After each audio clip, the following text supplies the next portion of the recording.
Саламатсыздар ма? Мен сіздермен тұз қосылған карамельдің, яғни соленый карамельдің рецептісімен бөлісемін. Бұны тұз қосты деп бір ащы тұздың дәмі шықпайды, керісінше бір арнайы өзгеше дәм береді карамельге.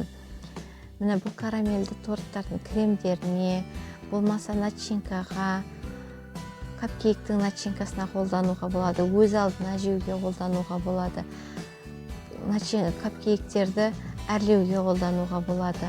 Бізге керегі қант, сливки, сармай, тұз. Міне қантты түгел салып жібермейміз. Көріп тұрғандарыңыздай жеке-жеке салып ерітеміз. Бірінші салғанымыз еріп бастағаннан кейін екіншісін саламыз. Міне қасықпен былғамайсыздар, қасықпен қозғамайсыздар. Қатып қалса қанттың еруі қиын болады. Міне жай ғана көмектесіп отырасыздар. Осылай қозғап қойыңыздар, байқаңыздар, карамельдеріңіз күйіп кетпесін. Карамельді жасайтын ыдысымыздың түбі қалың болу керек, кастрөліміздің.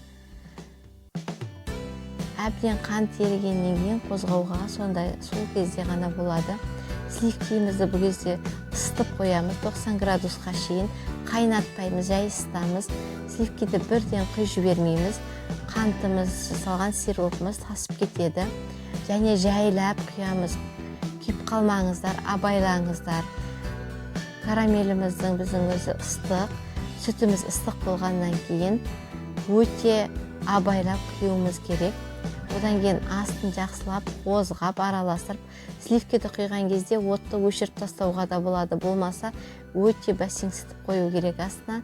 Міне бәрін араластырып болғаннан кейін енді сармайымызды саламыз.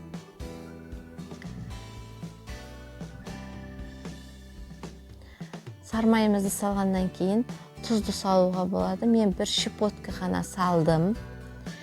Жарты қасыққа шейін тұз салуға болады, артық етпейді. Бәрі салып, араластырып қайнағаннан кейін 3-4 минут қайнатамыз. Карамеліміз сұйық болып көрінуі мүмкін, бірақ та бір түн тұрғаннан кейін өзі қоюланады. Холодильникке тоңазытқышқа салсақ, одан да қоюланады.